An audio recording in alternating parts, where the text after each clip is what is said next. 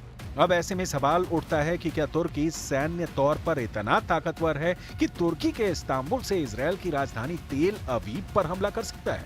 तुर्की के राष्ट्रपति ने मिस्र के साथ मिलकर एक ऐसा बयान दिया है जिसने इजरायल और अमेरिका के होश उड़ा दिए हैं। Veya ilaç bulamadığı için ölen her masumun sorumlusu İsrail ve destekçileridir. Ve yakın dostluk bağlarına sahibiz. Birçok meselede benzer tutum ve hedeflere sahip olduğumuz Mısır'la istişarelerimizi güçlendirme noktasında kararlıyız. והעקרונות הללו, אני חוזר ואומר, תואמים את מתווה ה-27 במאי שזכה לתמיכה אמריקנית. אני מבקש שוב להדגיש שהחמאס עד לרגע זה דבק בסרבנותו, הוא אפילו לא שלח נציג לשיחות בדוחה. ולכן את הלחץ צריך להפנות לחמאס ולסינואר ולא לממשלת ישראל. कुल मिलाकर हालात ये हो गए हैं कि गाजा तबाह हो रहा है और दुनिया मूक दर्शक बने देख रही है।